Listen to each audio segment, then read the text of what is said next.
Good morning students. Now today topic is concept of moment of resistance. But in previous class I discuss depth of neutral axis. तो depth of neutral axis की ज़रूरत क्यों पड़ी? क्योंकि moment of resistance is related with the depth of neutral axis.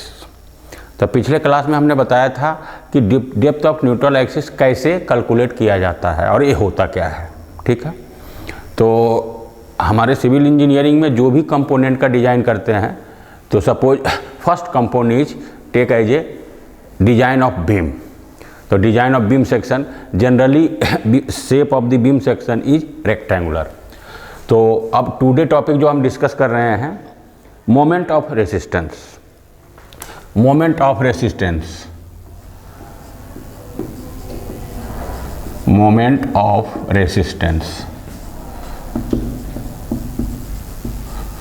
Moment of resistance. Moment of resistance होता क्या है? तो it is a resisting moment governed occurred by at any section of the beam which is resist the moment due to external load. Suppose हम जो beam design करते हैं तो beam जो है या तो सिंपली सपोर्टेड होगा, simply supported beam and cantilever beam. तो कैंटिलीवर बीम होता क्या है कि when one end of the beam is fixed and another end of the beam is free, then such type of beam is called cantilever beam. Cantilever beam. And simply supported beam क्या होता है? When the beam is supported by simple support at the ends, then such type of beam is called simply supported beam. Simply supported beam. The in case of beam structure, load should be always at perpendicular to the axis of the beam. तो generally the shape of the beam क्या होता है, देखो बता रहे हैं, पहले इसको समझना है तभी डिजाइन करेंगे। जनरली जो हम बीम का डिजाइन शेप लेते हैं बिल्डिंग में, it is a rectangular in shape and consider a centroidal axis. It is called neutral axis और सेंट्रोइडल एक्सिस। जब भी लोड आएगा बीम के ऊपर तो स्लैब के ऊपर से आएगा। ये सपोर्ट है, हवा में रहेगा नहीं, सपोर्ट पहले लगा देते हैं। ये सपोर्ट है, देखो सपोर्ट क्या होता है कि अगर कोई रूम के अंदर बीम देना है तो जो इन आउटर एज में जो वॉल प्रोवाइड करते हैं ये भी सपोर्ट होता है, या कोई कंटिन्यूअस है एक रूम के बाद दूसरे रूम, तो बीच में जो सपोर्ट प्रोवाइड करते हैं, दीवार प्रोवाइड करते हैं, कंसीडर एज ए सपोर्ट। ये ऐसा जो बना रहे हैं इसको वॉल बोलते हैं। तो और इनर टू इनर डिस्टेंस जो होता है इसका, ये होता है क्लियर स्पैन, क्लियर स्पैन। और सेंटर टू सेंटर डिस्टेंस जो होता है बिटवीन द सपोर्ट, ये इसको बोलते हैं इफेक्टिव स्पैन, इफेक्टिव स्पैन। ठीक है, तो डिजाइन में हमें कैलकुलेट करना पड़ता है। और लोड जो आएगा, हमने बताया कि बीम के ऊपर से, सपोज बीम के ऊपर स्लैब है, उसके ऊपर भी बिल्डिंग है, तो उसको जो लोड आता है सारे बीम के, बीम पर लोड आने के बाद फिर कॉलम पे जाता है, फिर कॉलम से फाउंडेशन पे जाता है, फिर फाउंडेशन से जो है सबग्रेड सॉइल में डिस्ट्रीब्यूट होता है। तो ये जो लोड कभी भी आएगा, चाहे यूडीएल रहे चाहे पॉइंट लोड रहे, हमेशा perpendicular to the axis of the beam. तो इस लोड के कारण, सपोज ये जनरल लोडिंग है W पर मीटर, तो W पर मीटर भी इज द यूडीएल। तो इस लोड के कारण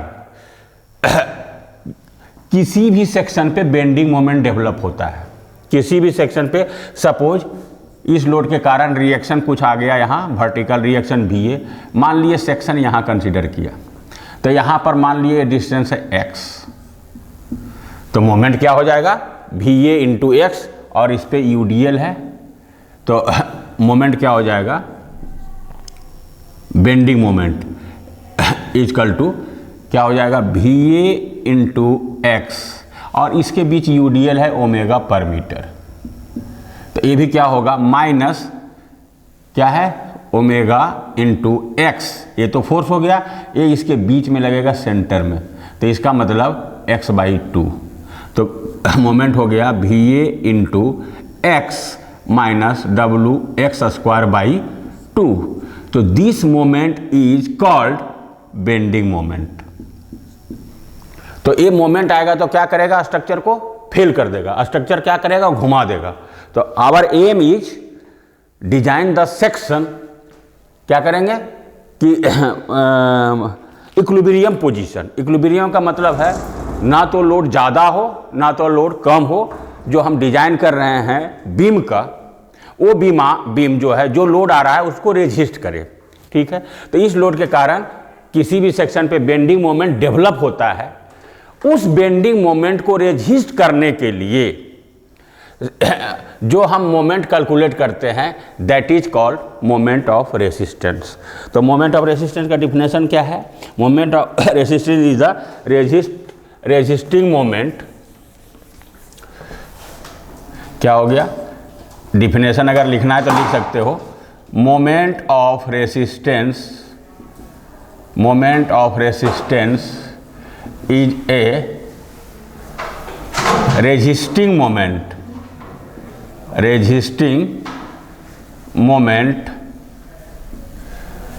offered by the section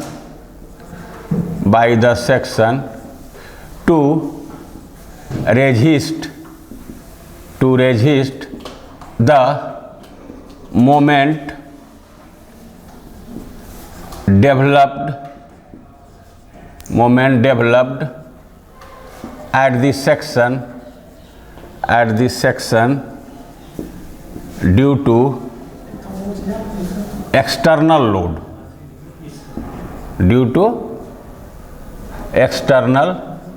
load, ठीक है। it is denoted by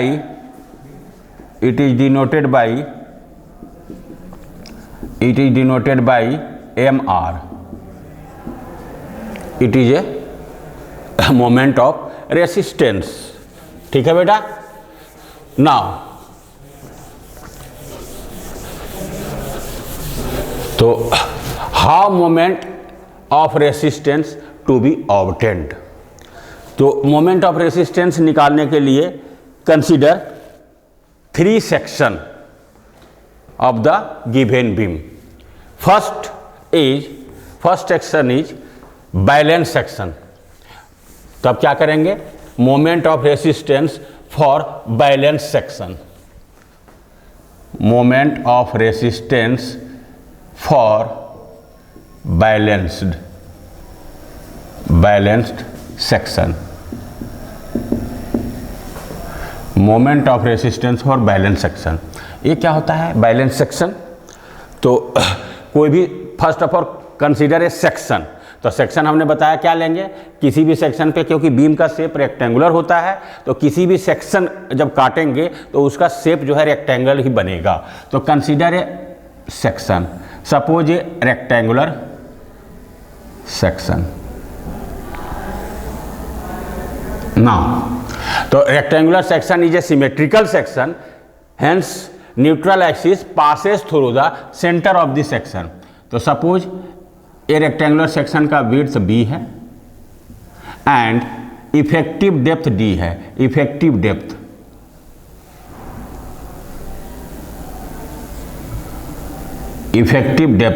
तो इफेक्टिव डेप्थ क्या है, the distance from top fibre to the centre of the reinforcement, जहां रेनफोर्समेंट प्रोवाइड करते हैं उसके सेंटर से टॉप से जो डिस्टेंस होता है वो कहलाता है effective depth, it is denoted by small d and b is the width of section.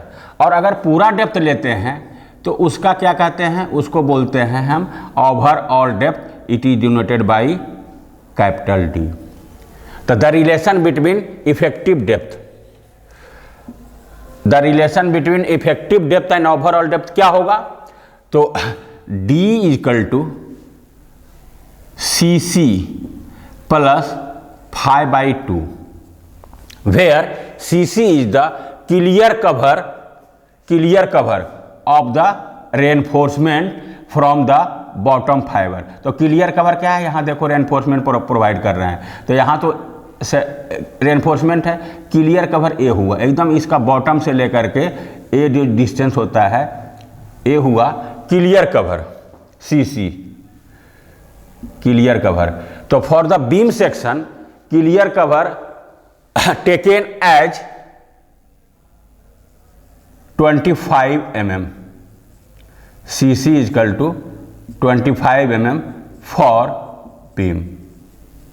और ये जो हम रेनफोर्समेंट प्रोवाइड किए हैं, बार प्रोवाइड किए हैं, इसका कुछ ना कुछ डायमीटर होता है। तो m फाई इजकल टू क्या है? Phi equal to diameter of bar, ठीक है। मान लिए क्लियर कवर 25 mm है और डायमीटर ऑफ बार अगर हमने सपोज 20 mm लिया, तो क्लियर कवर की ओवरऑल डेप्थ क्या हो जाएगा?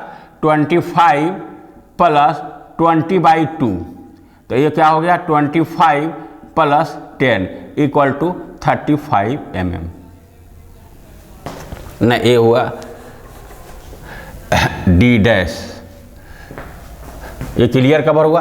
और जो सेंटर से डिस्टेंस लेते हैं उसको बोलते हैं D डैश, D डैश। तो D डैश क्या है? Effective cover, effective cover equal to D dash. जब ये D डैश मिल गया और ये D है, तो overall depth D equal to D plus D dash, इससे ओवरऑल डेप्थ निकल जाता है, ठीक है। नाउ अभी हमने क्या निकाला और इसका सेंट्रॉइड, सपोज सेंटर से हमने एक लाइन ड्रॉ कर लिया, तो जो सेंटर से लाइन ड्रॉ होता है in case of rectangular section उसको बोलते हैं न्यूट्रल एक्सिस, ठीक है। Now draw a stress diagram.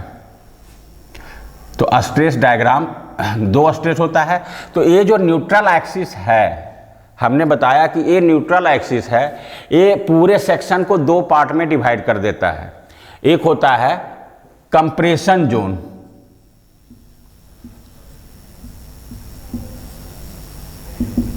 Compression zone, और जिस साइड रेनफोर्समेंट प्रोवाइड करते हैं उसको बोलते हैं हम टेंशन जोन।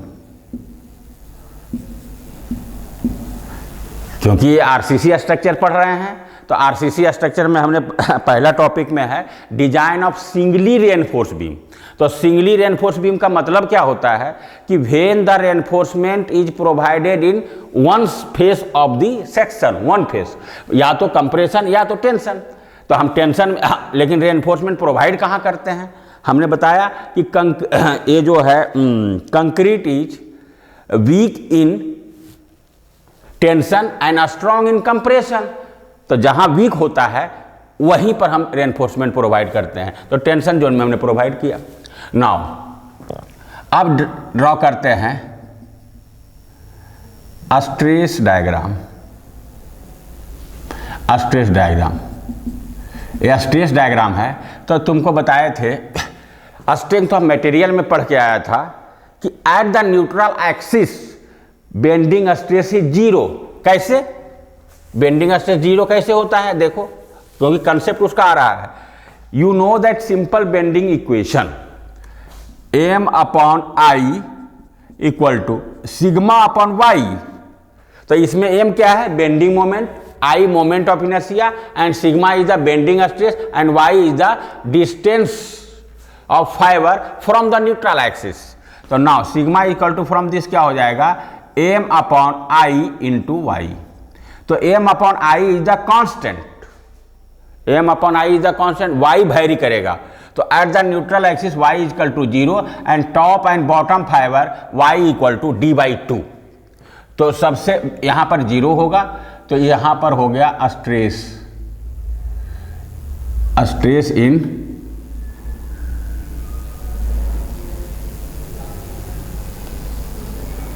ठीक है, स्ट्रेस यही 0 हो गया। ठीक है, तो ये हो गया sigma CBC, compressive stress in concrete, and sigma ST कहाँ लगता है? Centre of the reinforcement, this is the sigma ST। ठीक है, तो इस केस में सपोज मोमेंट ऑफ रेसिस्टेंस निकालना है फॉर बैलेंस सेक्शन। तो बैलेंस सेक्शन क्या कहता है कि when the maximum stress in steel and maximum stress in concrete reaches simultaneously, then such a section is called balance section. तो ये क्या है? Sigma CBC। Suppose sigma CBC क्या होता है? Compressive stress in concrete. तो सपोज हमने concrete का ग्रेड लिया M20, तो इसके लिए सिग्मा CBC निकालना होगा। FCK इजकल टू क्या हो गया? FCK इजकल टू 20 न्यूटन पर mm²। ठीक है, now sigma CBC equal to generally sigma CBC equal to 20/3। तो ये कितना हो गया? 6×18 मतलब 6.7 से 7 न्यूटन पर mm²। ठीक है, नाउ और स्टील प्रोवाइडेड सपोज F/250। ठीक है, तो सिग्मा ST इजकल टू क्या हो जाएगा? 250, Fy इजकल टू 250। तो सिग्मा ST इजकल टू जो भी है 40 न्यूटन पर mm², 140 न्यूटन पर mm²। तो ये हमने ले लिया सिग्मा ST और sigma CBC।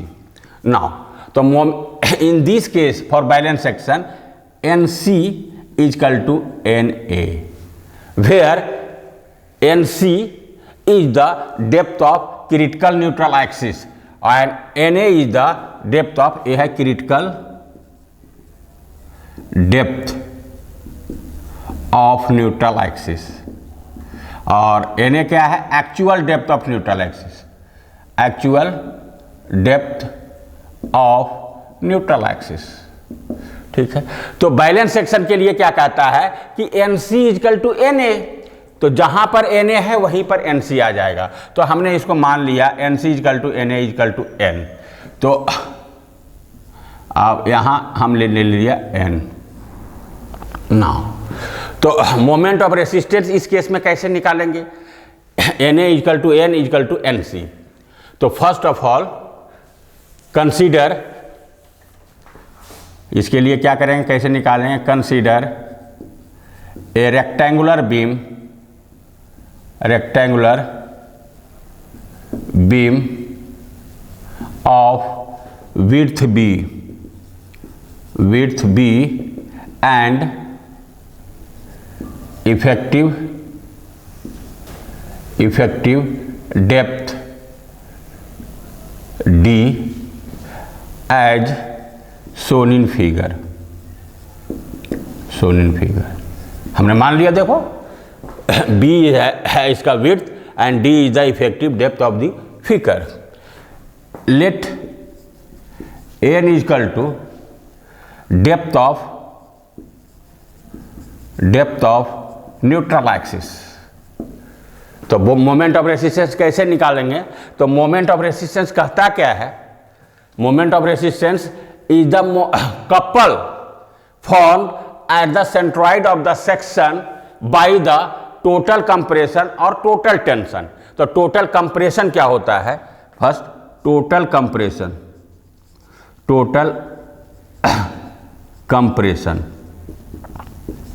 It is denoted by C equal to क्या होता है?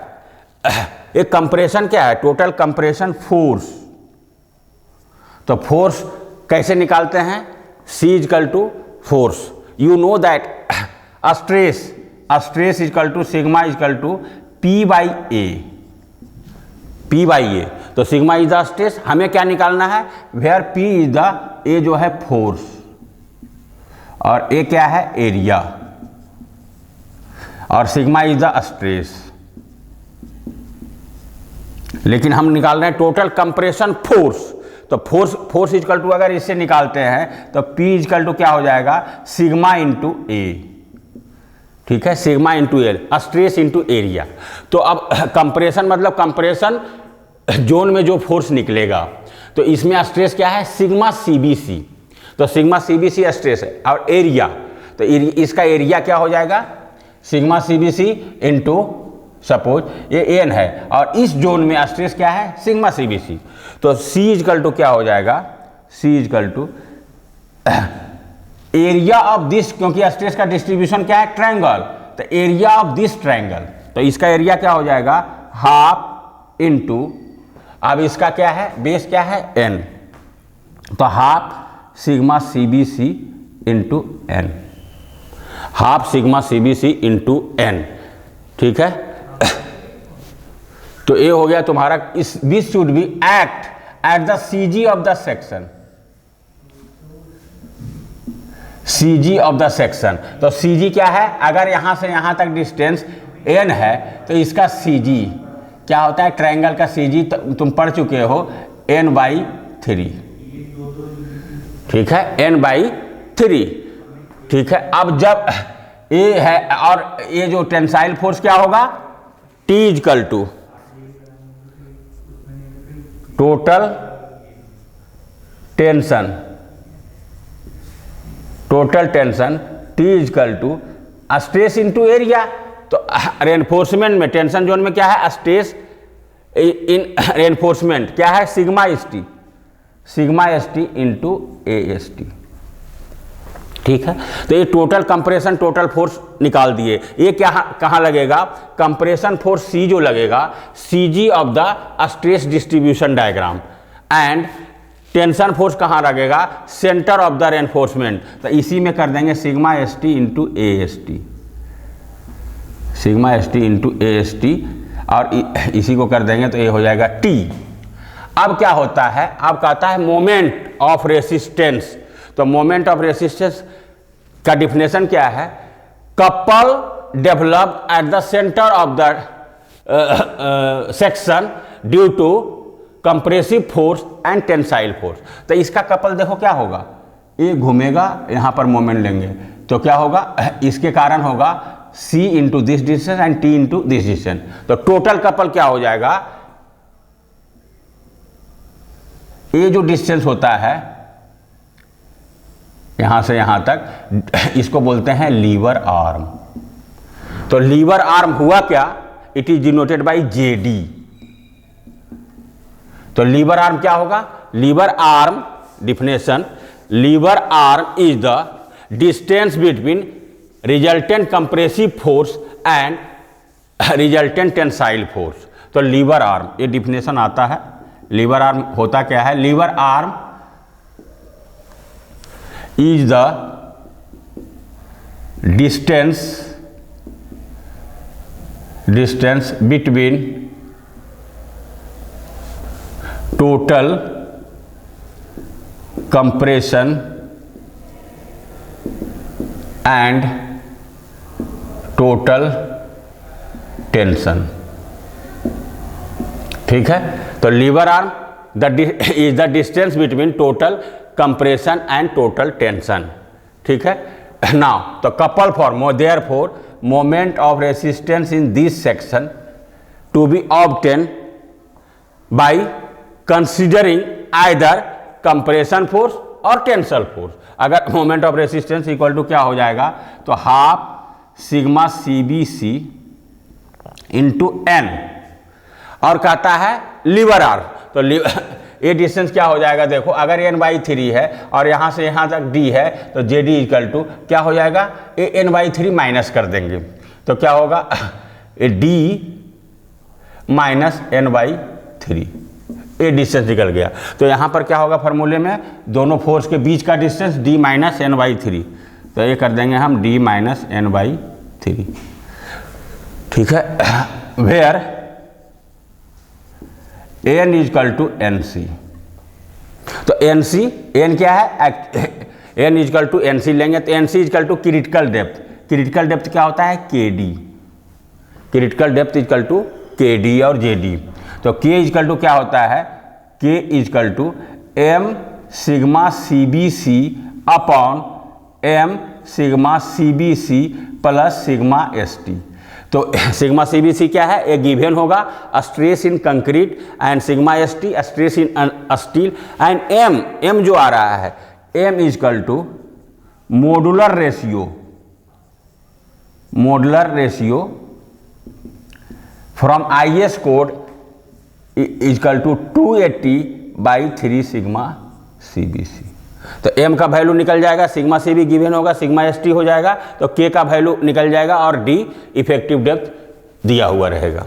तो मोमेंट ऑफ रेसिस्टेंस चाहे कंप्रेशन फोर्स कंसीडर करके निकाल सकते हैं और moment of resistance tensile force भी कंसीडर करके निकाल सकते हैं। तो tension force into lever arm, T into lever arm, तो T क्या हो जाएगा, sigma S T into A S T into lever arm क्या है, जो भी है J D, lever arm J D. ठीक है, तो this is the moment of resistance for the balance section. ठीक है, this is the moment of resistance for the balance section and in this way moment of resistance to be obtained for the balance section। तो जब भी हम design करेंगे तो किसी भी सेक्शन का डिजाइन करेंगे वो बैलेंस सेक्शन के लिए डिजाइन करेंगे और सब first of all calculate moment of resistance, और जब डिजाइन करेंगे तो उसका विड्थ और डेप्थ निकालेंगे बाय कंसीडरिंग दिस मोमेंट।